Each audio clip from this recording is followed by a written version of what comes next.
What's going on, everyone, and welcome back to the Surprise Jab Podcast. I'm your host, Zach Ruger, surprised with new topics every single week and jabbing you with your daily dose of UFC. We're back another week of the year and another brand new episode. And although on today we have no UFC predictions, we are actually going to be discussing the start to the UFC year as our first month is down. You know, we've also got February kicked off. We can kind of discuss how this first month went for the UFC and also where we currently stand on knockout of the year, submission, performance, fight. We're going to be talking about all of that through our first start of the year. As well, we're going to be doing our first look at the NBA and NHL seasons for this 2025 to 2026 season. It's kind of the halfway point for both leagues, and I'm just not really doing a week-by-week analysis of this. I just don't really care enough to do that, so why not do a half-season check-in? I know the NBA All-Star Game, I believe, is going on right now, and honestly, All-Star Weekend has become an absolute joke. As well, also on today's episode, we're going to be doing a new series. I don't know if it's going to last, but it's called This or That.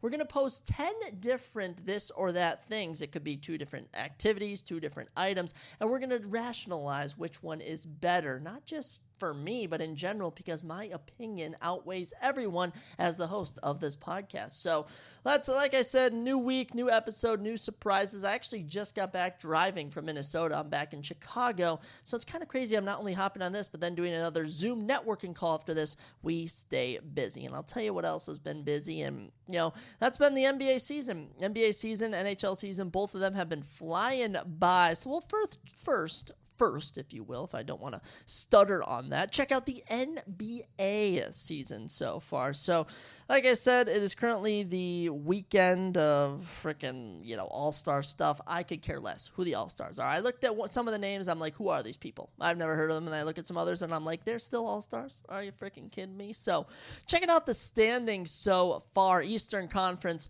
Last time I checked, the Wizards sucked, and they still suck. They're the worst team in the Eastern Conference. I was going to say AFC for a second. In the Eastern Conference, they're 14-39 on a 3-game losing streak. Just bad. Just really bad. They've gone an outstanding 5-21 on the road. That is just not going to cut it. And when I look at this, roster for this team, I mean, who's even on here? You got Alex Sarr.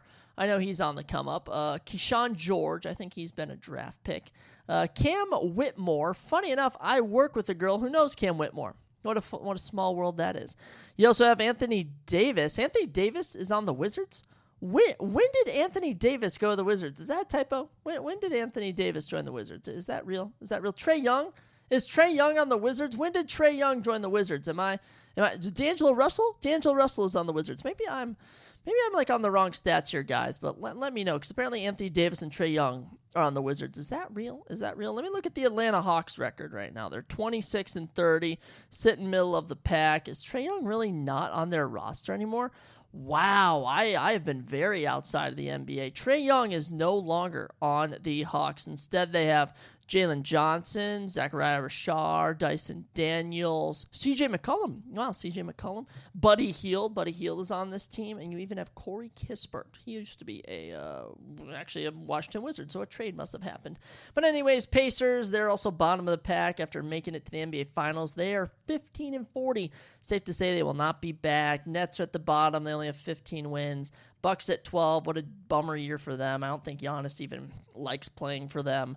Bulls at 11. Sucks to see. Hornets are on the come up. Hornets are 26-29 and are 9-1 in their last 10. Good for them. But looking at the top 8 here, Heat are at the number 8 spot. Magic at the 7. 76ers are at the 6. Raptors at the 5. Really turning it around from last season. Then looking at our top 4, Cavaliers on a 5-game winning streak are 34-21. Knicks 35-20. Of course, are the number 3 team. Celtics 35-19. They're always in the mix. And the number 1 team in the Eastern Conference is the Detroit Pistons. Wow. How about that? The Detroit Pistons, number 1 team in the Eastern Conference and the number 2 team in the entire NBA. They're good. 40-13. Are the bad boys back? Why is it that like every few years the Pistons just dial up? You got the bad boys era of the late 80s. Then you have the, the 2003 era. Ben Wallace, they'll Rumble at the Palace, whatever the frick. So lots of fun stuff there. I guess the Pistons are currently the favorites, but Celtics and Knicks looking to make it back this year. Look at the record so far. There's just roughly under 30 games left for every team. So we'll see how it keeps going. But Eastern Conference, interesting stuff. Moving to the Western Conference, the Kings are the worst team in the NBA. They are 12-44. They have not won a game in their last 14. They are on a 14-game losing streak and have only won 8 games at home. Now, if we look at their roster, I'm always fascinated by the worst teams in the league. They got Russell Westbrook, DeMontis Sabonis, DeMar DeRozan, Zach LaVine, Malik Monk, Precious Achiuwa, Drew Eubanks, Doug McDermott, and DeAndre Hunter. There must be some injuries here. There must be some injuries, because you mean to tell me a starting lineup of Russell Westbrook, Zach LaVine, DeMar DeRozan, Keegan Murray, and DeMontis Sabonis is the worst team in the NBA? I just refuse to believe that. That sounds like a killer lineup, if you ask me, and that comes from someone who hasn't watched a single game this entire year. At 14 is the Pelicans. They really got to trade Zion. Jazz, 18-38. They're no longer the worst team. Mavericks are 19-35. They've lost their last 9. I'm sure that the owner's going to get fired.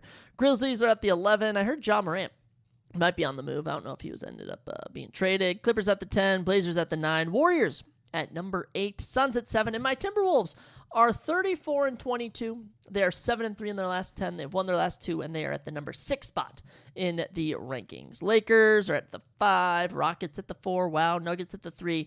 And I already know the Spurs, they've been on a heater 6 straight games. Victor Wembanyama is an absolute savage, and they are 38-16. And, of course, the number 1 team in the NBA, the number 1 team in the Western Conference, the 42-14 OKC Thunder. Yeah, they're good. Yeah, they're nasty. We know that they're good. I actually saw that they just got Jared McCain. Jared McCain just joined the roster, which it just makes sense. That makes sense. And they just have such a young lineup. They're killers. They're doing well. And, 42 wins. They have the most in the NBA. Good for them. Good for the Thunder.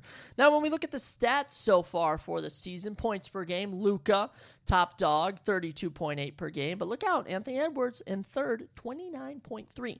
Rebounds per game, Nikola Jokic, 12.3. Look out at number 4. Rudy Gobert, 11.2. Assists per game, Nikola Jokic, 10.7. James Harden's a Cavalier now. That's a fun fact. I didn't even know that. Field goal percentage, the best field goal percentage in the NBA is Rudy Gobert with a 70.3% field goal rating. That's insane. Most three-pointers made is actually a battle between Donovan Mitchell and Con Knuppel. Con Knuppel, is he Rookie of the Year? Is it Con Knuppel or is it Cooper Flagg? I don't know, because Con Knuppel's been killing it. Dante DiVincenzo at number 5. He's on the Minnesota Timberwolves. Three-point percentage, Jaden McDaniels on the Timberwolves. He's number 5. So the Timberwolves are just killing it in every step, but not winning. And, of course, for blocks per game, Victor Wembanyama, 2.7. And Kawhi has the most steals per game, 2.1. That just makes sense. So, interesting stuff in the NBA. How's the All-Star game going? Anything going on? I don't know how it works. I think there's a tournament.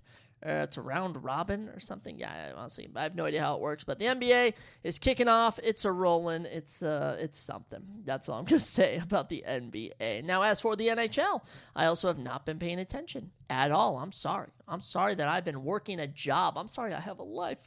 I'm joking, of course. But when we look at the NHL standings, I'm seeing in the Eastern Conference tie for first between the Tampa Bay Lightning and the Carolina Hurricanes, two dominant teams. They've always been dominant. Both have 78 points. In terms of wins, Lightning have one more. They have 37 wins with 18 losses. They're on a 5-game winning streak.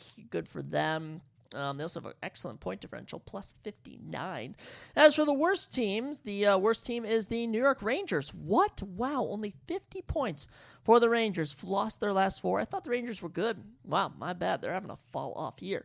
Blue Jackets, they've won 7 straight. They have 65 points on the year, kind of middle of the pack. Any other notable things? The Florida Panthers, back-to-back champs. Finally fallen off. Worst team in the Atlantic. They're 29-25-3. And, oh, wow, the Atlantic division is nasty. Everyone has a positive ranking. Wow, the entire Eastern Conference has a positive record except for the Rangers in terms of wins to losses to OT losses. So, that's a fun fact if you didn't know that. So I guess the Tampa Bay Lightning and the Carolina Hurricanes killing it as usual. So good for them. As for the Western Conference, the Minnesota Wild are the number 2 team in the Western Conference. Look at that, 34-14-10. They've won their last 5, and They have 78 points. Really good. Unfortunately, the Colorado Avalanche are the best team in the NHL. 37 wins, 9 regular losses, 9 OT losses, 83 points. Wow, they've been killing it, but they're 4-5-1 in their last 10. Dallas Stars right behind the T-Wolves, the Minnesota Wild with 77 points. They've won their last 6.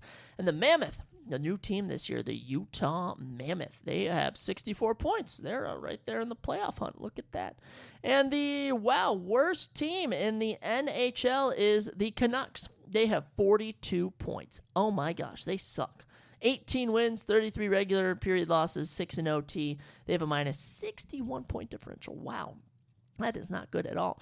How are the Blackhawks doing? Let's see. They are third to last in the Central Division. They are 22, 26, and 9 at 53 points. Well, it's better than the last 2 years. I'll give you that, Blackhawks. That's about all I can give you. Well, I wonder if they share any stats about who's performing well. Do they do that in the NHL? They must do that. There must be like a current standing for. Here we go, stats. Let's see what the stats are for the NHL. Let's see who the top dogs have been, because as of right now, I really have no freaking clue. So let's check out the advanced stats. The Edge advanced stats. The Roman Josi, who's anchoring Switzerland's roster at the 2026 Olympics, ranks third among defensemen in points per game over the past 5 NHL seasons combined. He has the hardest shot miles per hour in the NHL. That's not what I was looking for. This is just not at all what I was hoping for. Well, there you go. Fun fact about Roman Josi as he hits the puck super, super hard. There we go. NHL stats. Is this what I'm looking for?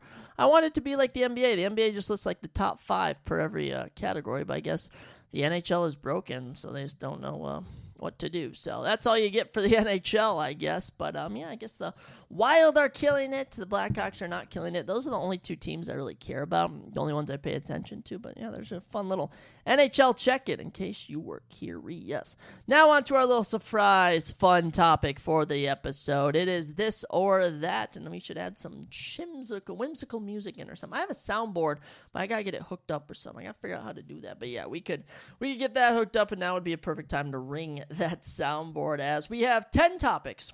10 topics here, and it's going to be this or that, and we're just going to give our thoughts and why we're going to go with that. So the first question, general this or that questions. These are great for teens, students, adults, anyone really. Oh, thank you.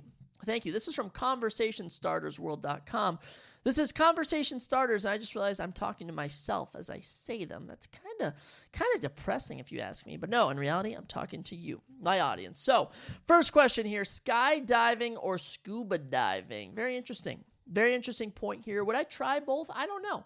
I think I would. I think I'd try both. Now, both of them are just not where humans should be, deep in the water and high up in the air. They're just with no protection. That's not how it should go, but it really depends on what we're doing. Now, for skydiving, if it's a beautiful day, if I can see the ground before me, I feel like it'd be a rush. It'd be like riding a roller coaster as you just plummet down to the earth. That would be, a thrill, if you will. But for scuba diving, if we know we're in a nice area where it's clear water, maybe it's some reefs, there's no sharks anywhere, maybe the biggest danger is a barracuda or an eel, I'd probably do it.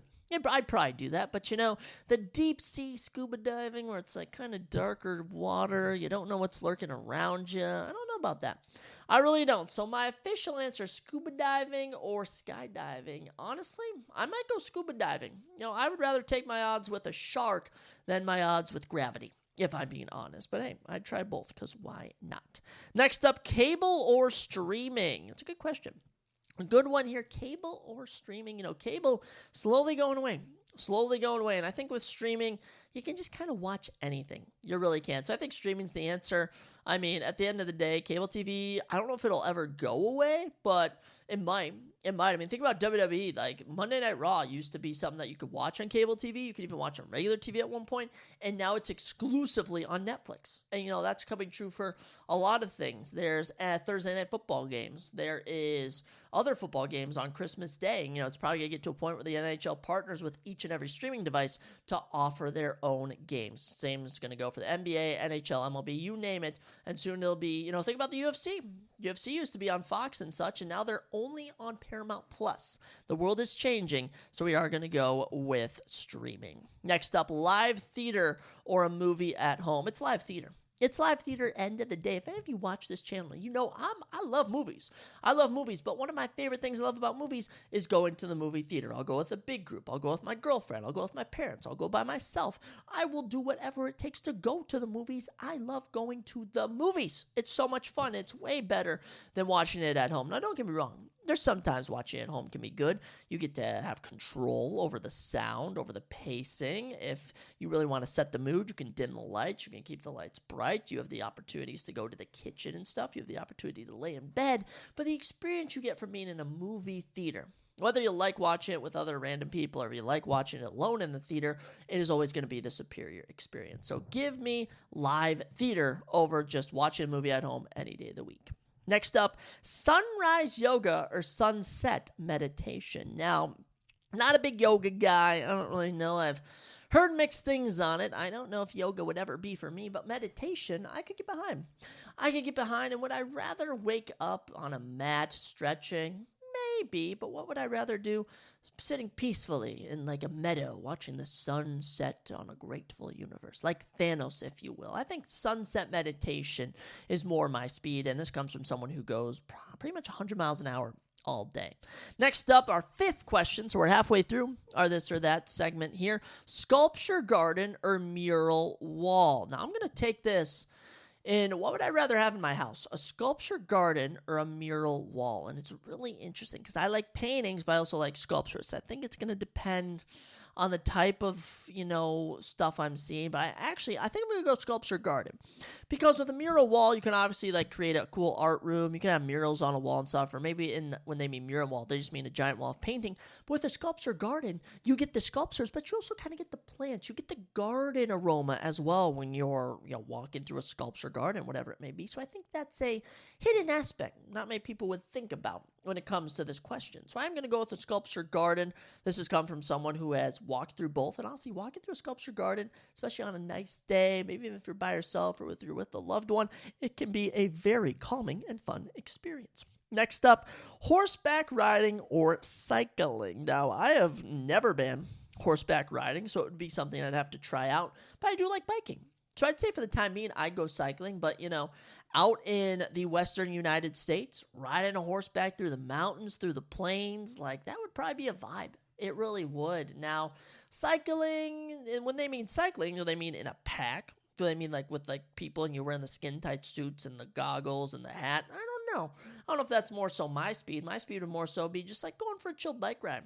Maybe even off-road biking at my own pace. But I could get behind horseback riding. I would just have to try it first. So for now, I'm going to say cycling is the route to go. But horseback riding, hey, I'm always down to be a little Red Dead Redemption, Arthur Morgan, just riding through the plains out there in, I don't know, Wyoming or something, or Montana. Montana's a great state, I think, to go horseback riding in. So it'll be something I'll have to try out in my life. Next up, astronomy or astrology. Okay, not an astrology believer. Okay, when people go, oh, what's your sign? I go, I don't know. I was born in October. I don't know what my freaking sign is. I don't care what my sign is. But I'll tell you what, astronomy, looking at the planets, looking at the stars, that's cool. That's super cool. So I'd say astronomy over astrology. I don't even believe in astrology. I think that's all made up whoppy baloney crap. But as for astronomy, you can look through a little telescope. You can even read a book saying, hey, the sun is the center of the universe and everything rotates around it. Oh, is that the case? Or is the earth at the center and the sun rotates around it? I don't know. Ask Galileo. He had a big theory on it or something. I think it's Galileo was the right guy. Or was it Pythagoras? I don't know. I need to catch up on my ancient astronomers, I guess. But I'm going to go with astronomy over astrology. Next up, football or basketball? Good question. All right, I've been saying good question a lot, but this is a tale as old as time. Football or basketball? And for watching, I'm going to say football. Nothing beats the NFL over the NBA. Always a fun time. Now, for college, it gets closer. College basketball, college football, they're pretty even. But I think football does outweigh basketball. Now, in terms of playing, I think it's easier to play a pickup basketball game than it would be a pickup football game. I also played both in my life. I played a bit more basketball just because I honestly have no idea. I just was easier to sign up for and do. I mean, I didn't have the best work ethic growing up. I didn't get that till college. So really dialed in on that. I wish I would have applied more to football and basketball. I could have probably gone pro. Really? I don't know, maybe. But I'm probably going to go football over basketball. If I had the option of you can only play with one more ball and you can only watch one more sport the rest of your life, I'm going to choose football. I would rather throw a football than shoot a basketball, although I love shooting basketballs. But if it also comes down to being able to watch it, I would just much rather watch the NFL over the NBA. And in terms of college football, that's also exciting. So football over basketball, but I do think there is an argument to be made for basketball. Number 9, leader or follower. I'm concerned with anyone who would say they want to be a follower. I want to be a leader. Okay, leader all day. Leader or follower? Imagine asking that to someone. You're at the bar, you're trying to make friends with a girl, and you're like, hey, would you rather be a leader or a follower? And she's like, I'd rather be a follower. You'd probably be like, goodbye, see you later. What? A follower? I ain't trying to be no follower. I'm trying to be a leader. I'm trying to be like Caesar. I'm trying to be like Ned Stark, Optimus Prime, Napoleon, if you will. I ain't trying to be no follower. Okay, leader over follower any day of the week. That's the mindset that we keep. And then the final question for this potentially first or last installment of This or That: bird song or ocean waves? Okay, we'll say this is the case for ASMR going to sleep. A bird song, like birds chirping, or ocean waves. Okay, now for falling asleep, I'm going to say ocean waves. Okay? But now when I'm out in nature, the sound of waves is beautiful, but being in the forest, hearing birds chirp is just such a serenading sound. It is just so peaceful. They're just living their little lives, going about it. So in terms of the actual question, bird song or ocean waves, I am going to choose ocean waves. But if I'm out in person and I'm in the environment, I would honestly maybe prefer the bird song. I really would. I think it really depends on the environment you're in. It depends if people are around. It depends on who you're with. So good question, though. And I think waking up, bird songs would maybe be even the better choice. So I may have talked myself out of ocean waves, but we're going to stand by it. Ocean waves for that question. So that's your first installment of This or That. Those are 10 random questions of would you rather choose this or would you rather choose that? And those are my answers for all of them. So there you go. I hope it was entertaining, and I hope that you all agree with me, because if you don't, you're wrong.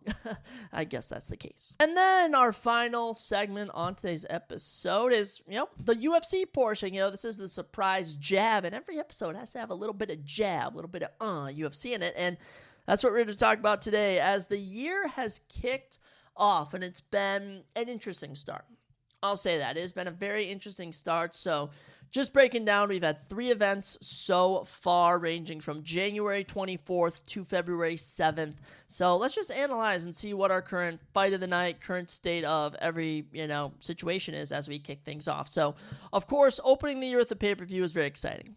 Very exciting, some good debuts, Ty Miller, Josh Hockett making a name for themselves, Alex Perez staying relevant. But in terms of the very first event of the year, no submissions. Now, what was the best knockout so far? So we had 5 knockouts on the first episode of the year. And Ty Miller and Adam Fugit versus Josh Hockett and Denzel Freeman. Josh Hockett's was a bit more entertaining, but the actual knockout sequence was probably Ty Miller. Now, as well, you also have Alex Perez finishing Charles Johnson. That was okay. But maybe, I'm going to say Nikita Krylov knocking out Modestas Bukauskas was the most entertaining knockout on there, even though the fight was kind of whatever. Waldo Cortez Acosta knocking out Derek Lewis, not that entertaining. Wasn't that entertaining. And in terms of the first episode, or the first event of the year, there was a lot of good and a lot of mediocre. Umar Nurmagomedov, Teba Gaudier, Natalia Silva, Gene Silva, Sean O'Malley, all picking up wins, but all kind of decisions where you were just left wanting more for all of those people. So they certainly have stuff to prove throughout the rest of the year. Now, in terms of current fight of the year, it's Gaethje and Paddy Pimblett. When I talk about the next 2 events here, there's not going to be a better fight than Justin Gaethje versus Paddy Pimblett. That fight was sloppy. It was messy. It reminded me of Jiri Prochazka versus Glover Teixeira, where it's just 2 guys who are just not using good IQ, and it's resulting in just an absolute war of a matchup. So Gaethje and Paddy Pimblett, so far, fight of the year. But as for the first event of the year,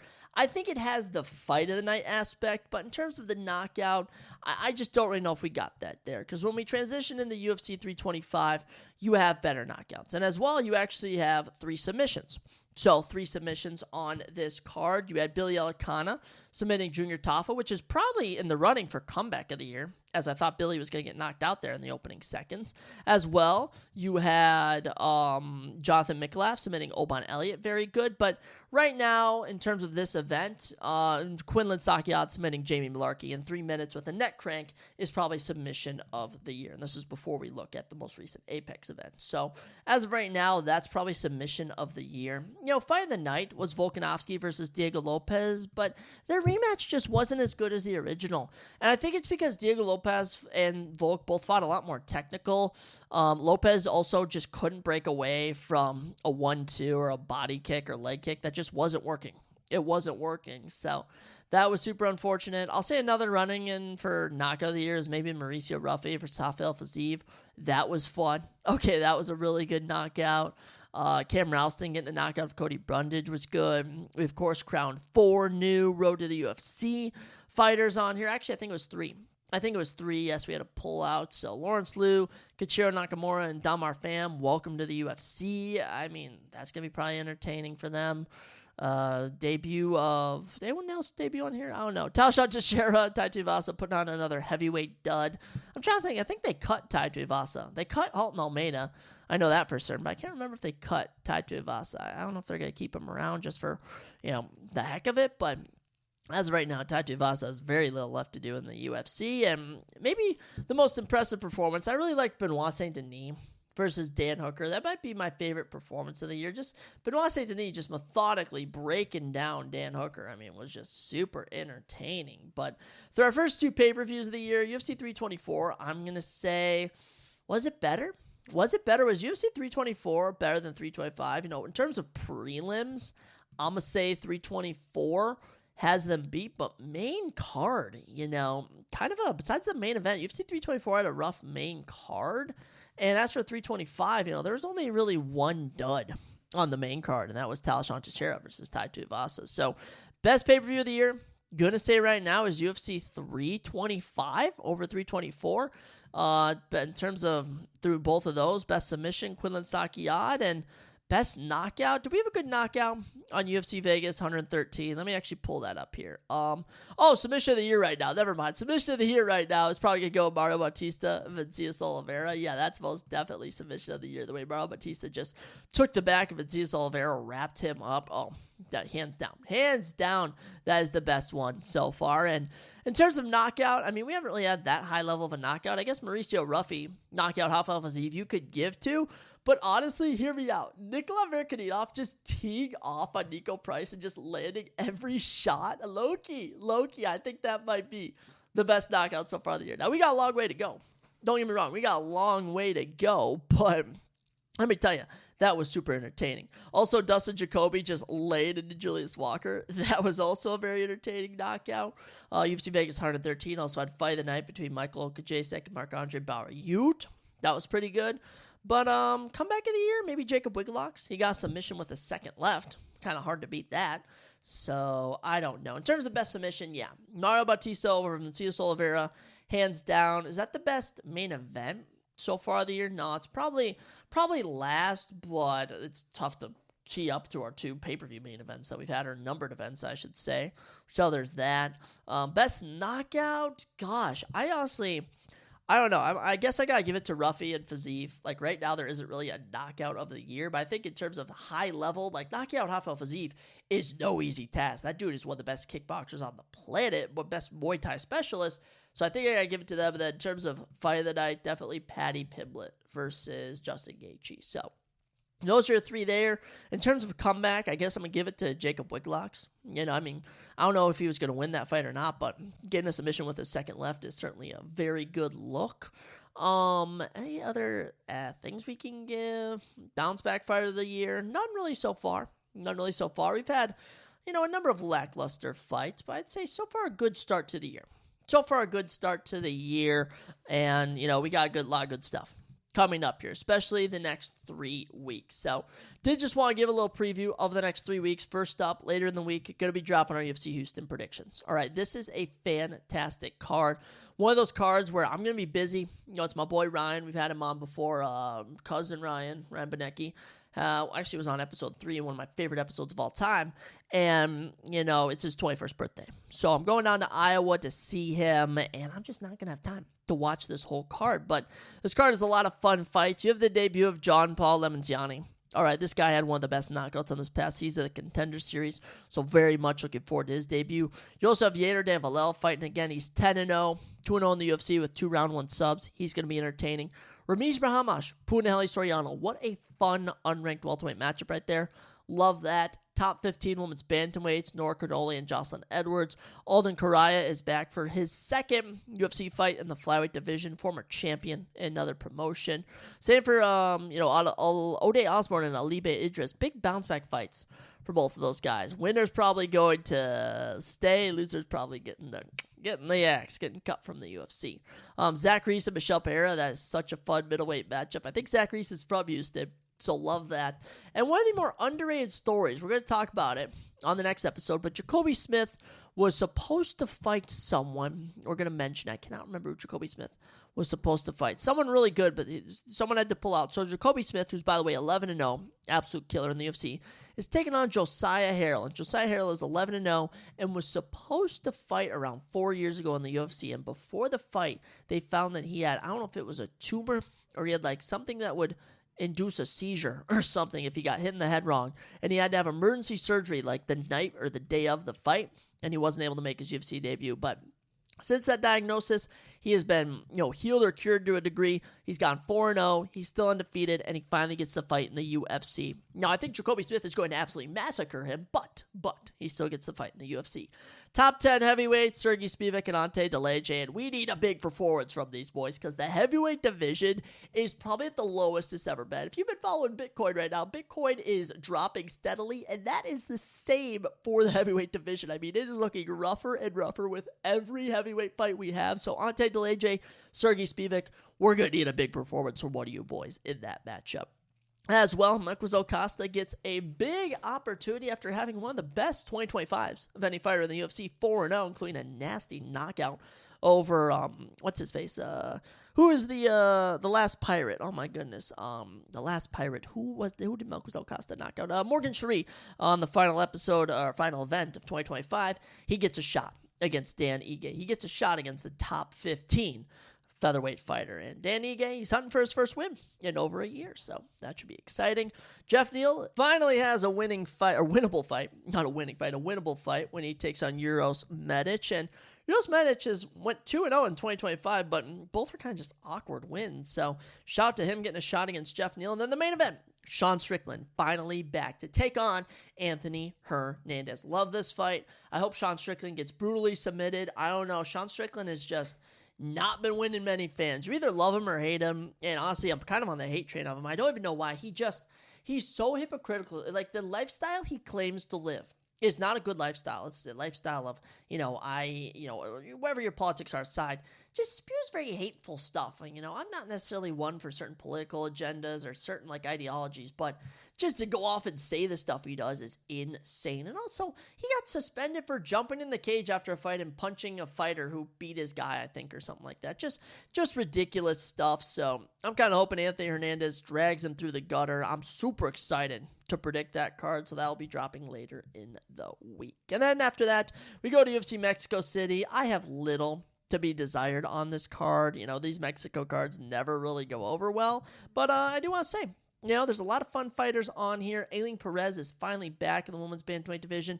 Emmanuel Rodriguez, Ryan Gondra, a lot of good guys making their debut.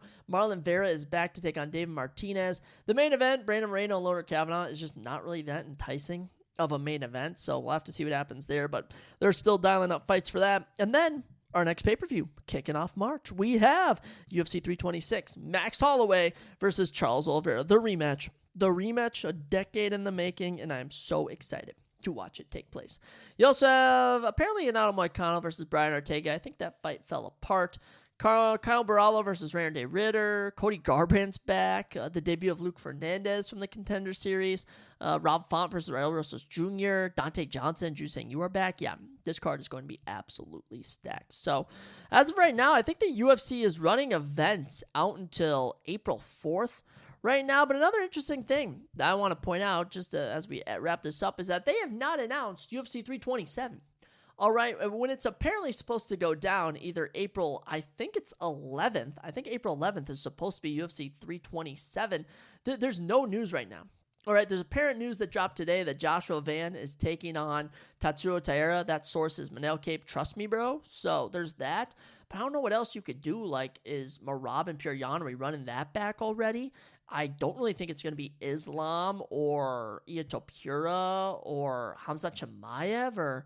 I mean, I don't even know if Alex Pereira is going to be ready by then. I think a lot of us thought it'd be Alex Pereira. So I guess we're going to have to wait and see. Maybe you do Tatsuo Taira versus Joshua Van and load up I don't even know, a Zhang Wei Li, Mackenzie Dern fight. I don't know. A lot of uncertainties with that event whatsoever, but we'll have to see what happens. So, ladies and gentlemen, there's a little fun surprise episode for you. Not too long, not our usual hour, a little 30-minute banger for you. And yeah, we'll see if this or that sticks, if it's a hit. If not, we'll just leave it in the past as we do with a lot of things. But, ladies and gentlemen, we'll be back with our UFC Houston predictions later in the week. I have to hop on a networking call right now, which is funny because when you're listening to this maybe a week or so, you're going to be like, oh, right now he's hopping on a network call, and no, it's in the past. I'm hopping on that. And then we got a big week ahead. I actually need to eat dinner as well. And right now I'm just spitting my thoughts all at you. So, ladies and gentlemen, you guys have a fantastic week, and I'll catch you next time on the Surprise Jab Podcast.